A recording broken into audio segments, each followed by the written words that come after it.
Welcome to Film Sesh. My name is Corey Tulaba of No Ceilings, and today I'm here with a special guest. We have Kwame Evans from Oregon in the building. Kwame, appreciate you joining us. Thanks for taking the time, man.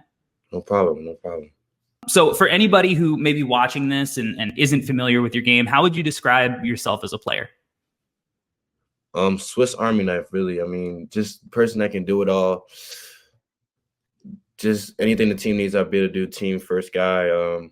Being able to shoot, being able to attack, close out, rebound, play defense. So that's pretty much my game. Yeah, absolutely, 100%. So we're gonna get into your film here. Do you remember this play? Yeah, I remember this play. Take me through this.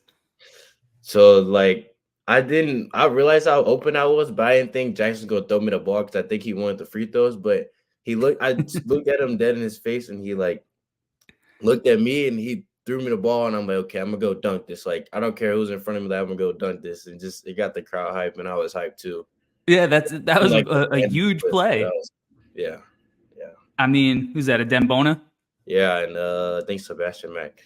Yeah, got him on a poster. But they didn't call it. They both had hit me, so I don't know why they didn't call it. Yeah, that's an N1. Yeah, that's an N1 for sure.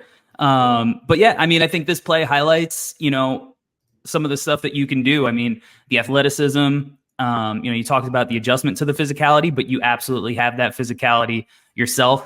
We got to start it off big here. But I think, playing, especially as you jump up levels, and I think you're used to it playing with, the kind of guys you played with in high school at Montverde, like right away at the next level, the fact that you can play off the ball and make plays and be involved and make an impact without having the ball in your hands, I think that's huge, especially for young players, because it takes a while to be able to turn into a Kevin Durant or, LeBron James, right? So you have to find ways to make an impact. So take me through this here as you kind of, throw it down at the dunker spot.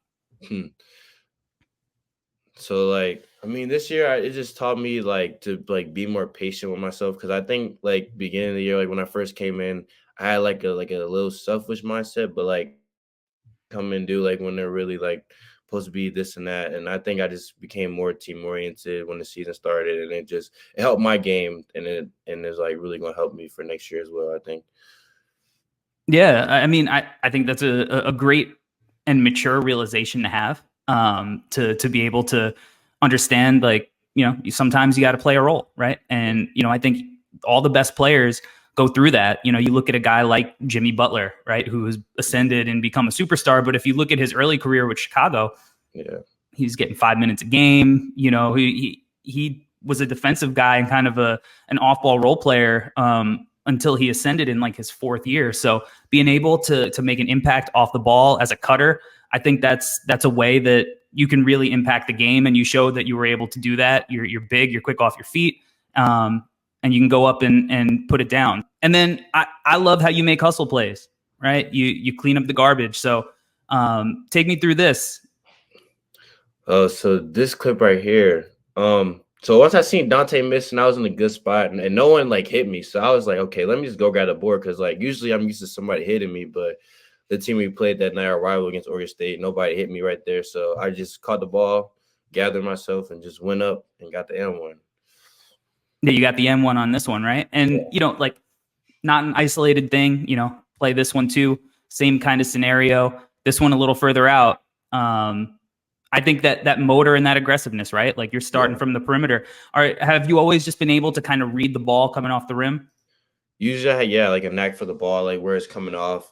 But in this clip, my teammate hit it, so I'm already close. So I could be able to track the ball. It wasn't too hard. So once he hit the ball and gave me time to actually go get it, it just made it I tipped it down. Then I just gathered myself and went up, and he hit me, and you finish, right? That's it's big time stuff, especially because you were 80% at the free throw line this year. Yeah. So that N1, that's as good as a 3-point play as you're gonna get. Yeah.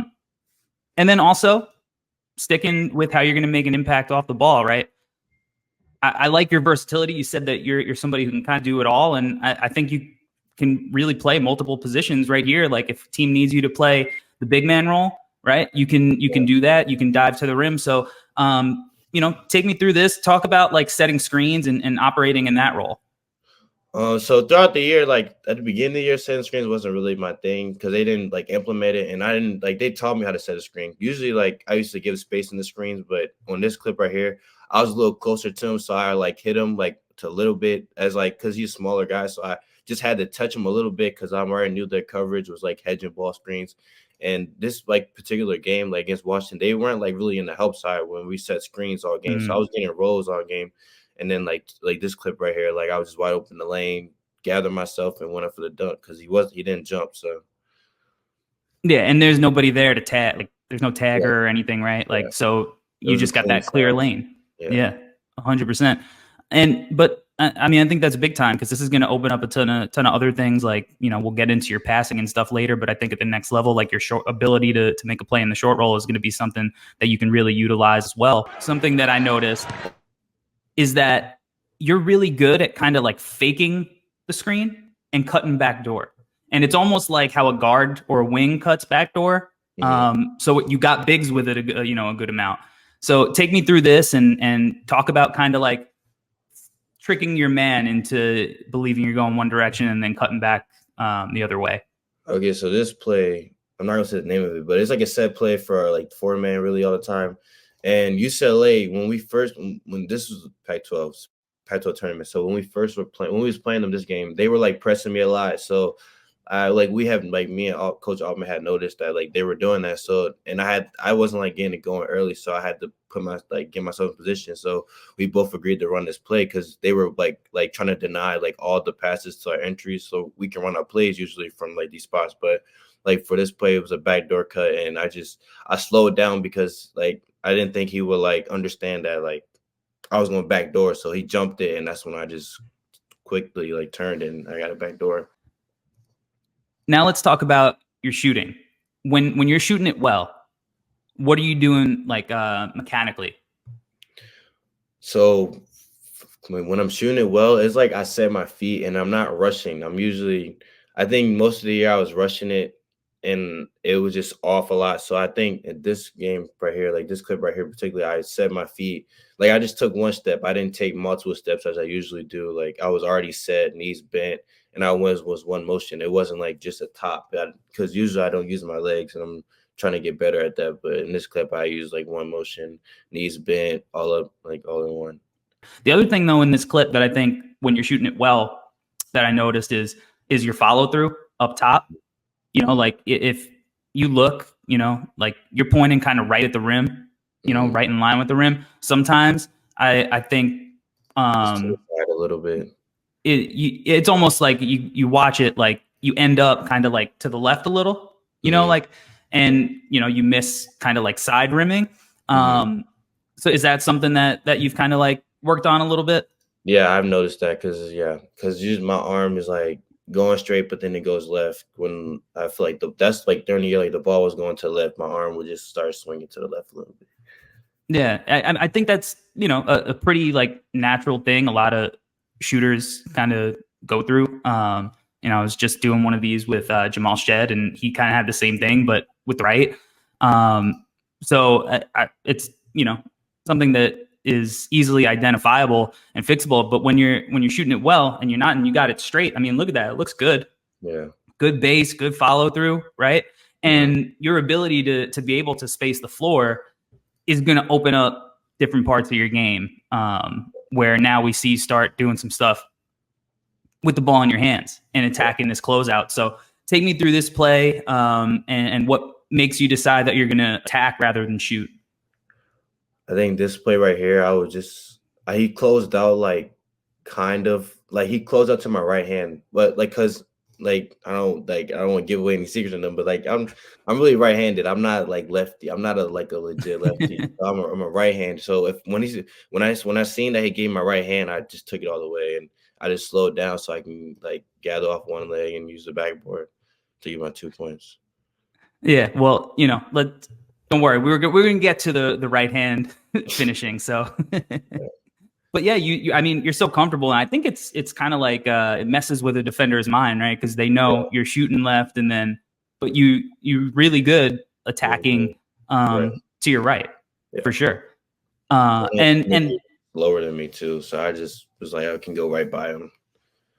yeah, 100%. And I think that's kind of the mismatch problem that you become, right? Like at 6'9", 6'10", fluid, can put the ball on the floor. And, you know, if a team goes small and you're playing more of a big than a wing, like you're going to be able to take those kind of bigs off the balance pretty regularly. And that's going to open up another interesting part of your game, right? Which is your playmaking. You remember this play?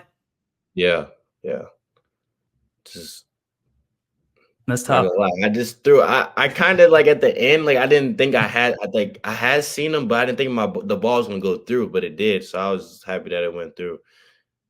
Because I was like, Yeah, I I mean, feel like I was in the air for a long time too when I made the pass, and that's why I was like, okay, it's gonna get through somehow. So I just threw it to him, and he caught it. yeah, but I mean, that's like those are guard skills, right? Being able to improvise at the last second, and make those kind of plays. I mean, that's tough. You draw multiple guys. That's really hard to guard. And then, you know, I even like, you know, the craftiness with the little pump fake to get the guy up in the air before you even, you know, take it off the bounce. Now, sometimes, and I think this is, you know, going back to what you mentioned about the physicality. Like, I think here you maybe could still take that to the rack without stopping. Mm-hmm. You know, maybe dip your shoulder, be a little bit more physical, and bump Mulcahy off the spot a little bit. Is that strength an area of focus, you know, for you going into the next season?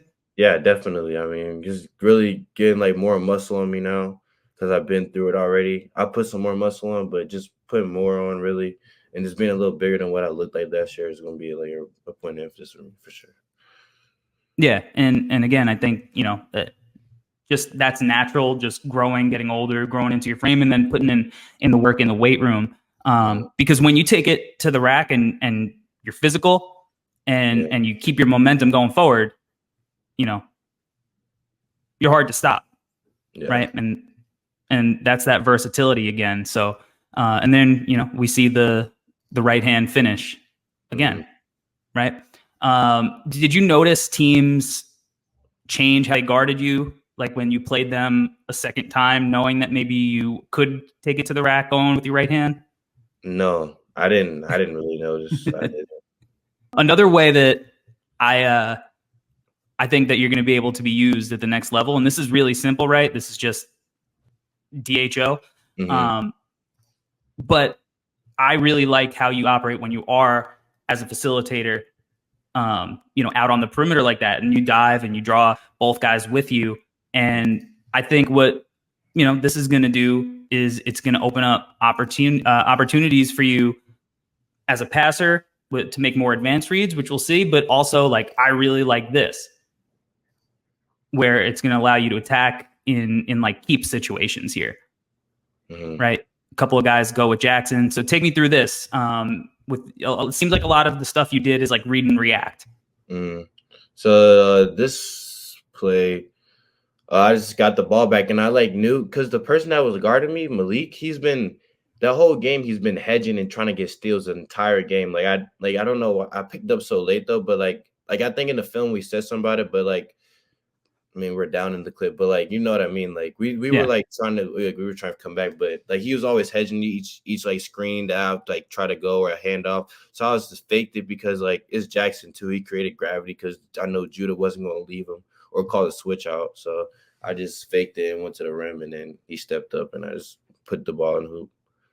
Yeah. And again, like I think that's gonna be a big part of your game next year and even, you know, at the next level. Because I think, especially with the style of the NBA, which is so much like kind of cutting, read and react, that's a dime right there. Take me through this. Oh, so I seen once he hit the screen. Oh yes, okay. So when Brendan had gave me the ball, I seen that he went over. So I'm like, okay, let me look, and he just was open. So I threw a bounce pass right through because the person that was guarding me didn't have his hands up. So I just threw a bounce. Yeah, well, you hit. I mean, you hit that little pocket pass though, like a, you know, like a point guard. I mean, that's great touch, great timing. I think when a lot of passers who aren't comfortable passing like they don't necessarily throw the ball to a spot. They try to pass to the player.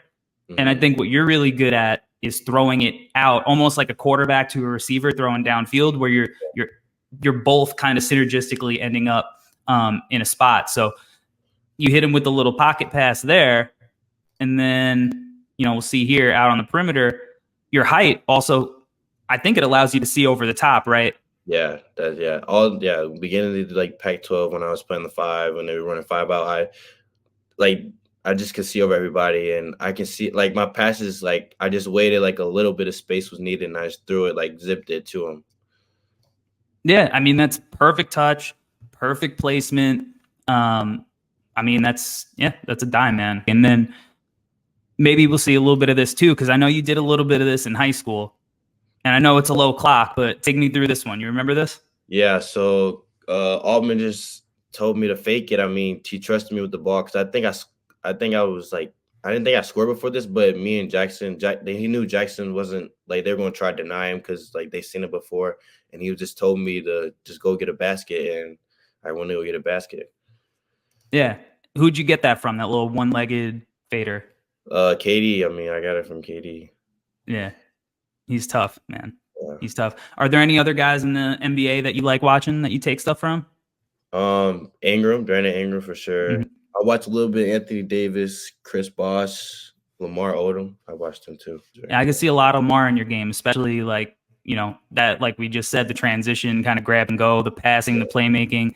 I think he's a great guy to watch, and then especially because he was a two-way guy, and I think you're a two-way guy too. So I want to start getting into a little bit of your defense here to show your versatility on that end as well. So take me through this out on the perimeter on an island. So I just was bending my knees, had my hands up just in case he shoot, because he shot. I think later in that game he shot like a deep 3, but besides the point, like I just had my hands up so he just wanted to get a clean like look at the rim, and I just stayed in front of him. I mean, I like crossover step. I seen that he pump fakes before, so I just stayed on my feet and had my hands up because he can't jump over me when I'm in front of him. So I just waited until the ball got up, waited till the ball left his hands, and then jumped for the ball. Yeah, I mean, I think it takes real maturity to not bite on those fakes, because a lot of young guys do. And then right there too, like the first one, that one's big right there. A lot of vets in the league will try to throw that pump fake and try to do the little dip the shoulder to draw the foul. So having the discipline to stay down and then use your length, that's big time stuff. Now take me through this. You got switched onto Jalen Tyson.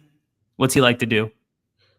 I mean, draw fouls. I mean, he's NBA player. He's going to be an NBA player. So I just had to stay in front of him, really. I mean, just make it hard for him. Keep a hand in his face so he wouldn't get no clean looks. So I just stayed in front of him. Yeah, he got you with a little hook too. Yeah. Yeah, right. He gave you a little hook, but your length, you're able to recover. And I like how you start out, you get down low, and then you do a really good job kind of drawing him into the help too, because he's not really like an above the rim guy necessarily. Yeah. So just drawing him into that area, I mean, that's a great job. Now take me through this one. When you got a quick guy like Mark Sears, what's it like guarding him? So this was early. This is super early in the year. Super early. So I'm trying to remember how this went. So I switched on to him because we didn't talk, but I just had my hands up because like he had to shoot over me. So I just kind of had my hands up, but he like went left. I should like cut his left hand off in the clip, but like, I mean, was some like the early stuff I was talking about. But I think there I just didn't cut his left hand off. If he went right, he wouldn't have probably like tried to score, because in other clips, like probably when people see and watch the film about him, when he goes right, he's not like trying to score. He's always trying to pass. So if I forced him right, he wouldn't have. And so I just let him blow by me. I mean, I could have got it, but yeah. No, I think you're 100% right. Like, and this is early in the year, so you see the progression. So if you had it again, you maybe weak him, try to make him drive right, because Alabama, they don't really shoot like mid range, right? Like it's either rims and three. Yeah. So maybe cut it off. When you guard a guy like this, do you want to give him like a little bit of cushion, or do you think would you rather like kind of get up a little bit and make them kind of like uncomfortable? Depending on their size, I'll give a little cushion. But if they're like a little bigger, I'll try to get up because I know my help is there, and then I know I can slide my feet as well, as long as I don't reach, which was also a problem this year. So Yeah. like, if like a little guy like him, I give space, so he just won't go by, and I know he has to shoot over top of my length, so because I usually give blocks like that. Yeah, because if he shoots that, you can still get a clean contest. Yeah. Yeah.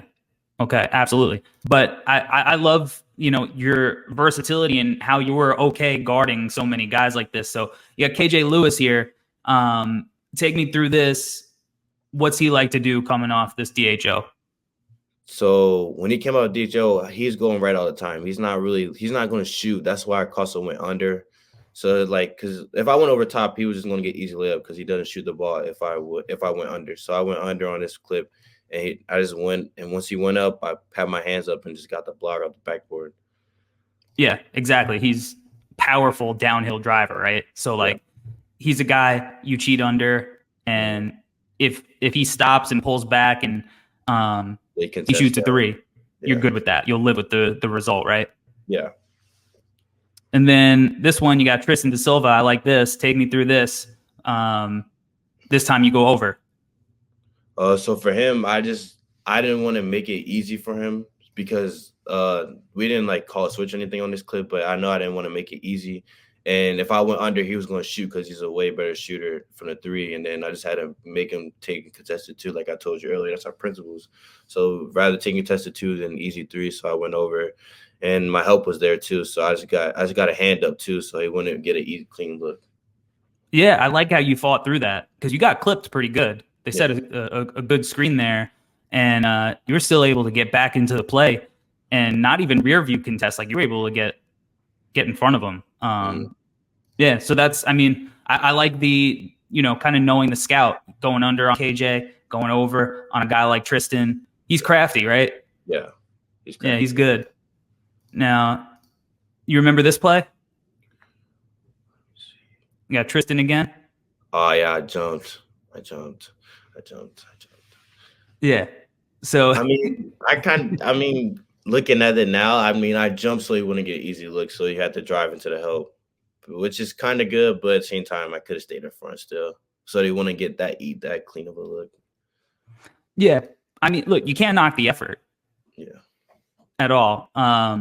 But I think, did you guys go over this play in film?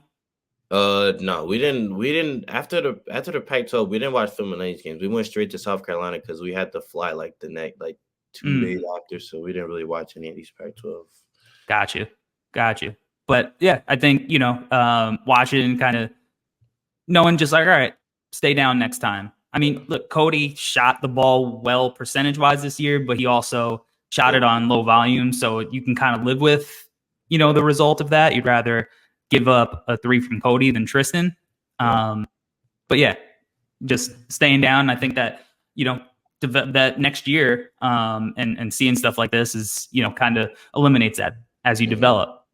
And then I like that you can guard, like a big too. And you're kind of in a drop here. Take me through this play. So I think, Miles Rice came off, and Isaac Jones don't shoot the ball. When we played them this time, he doesn't shoot unless he's wide open, which I think people think he could, but we just played drop because that's our coverage normally on a guy like Miles Rice. So we just played dropped and just make him shoot because when he's inside and gets to left shoulder, left jump hook is over really. So I just played back and I just forced him to shoot a three. He's not going to make it over a contest. So yeah, slow release, right? But I like your ability, to be able to guard the ball, and then you flip your hips and you get out and get back to your man there. I think that's really really good stuff. And then you remember this play? The block, just a block, just the first. Yeah, it's a block. Yeah. You come over, give me that. Yeah, because pin it against the backboard. Yeah, he didn't even. I know Dylan didn't have the court vision to go hook when he went baseline to hook it to the corner. So I was just let me just go get it, because he can't see if I'm gonna go get it or not, because he was just looking at like my teammate, so he wasn't like really looking at the court awareness really. Yeah, but that's a big time, NBA level play. And you had really great defensive advanced stats this year. Your block percentage was over 5, steal percentage over 3. Like, typically for, forwards or wings, I mean, anything over like 2.5 is good. And you were way over on both of those. But again, this goes to your versatility and how you can kind of function as like a small ball 5 as well. That's a big time play. And then, I want to finish with one more possession, because I think it kind of highlights everything that you're capable of defensively. Mm-hmm.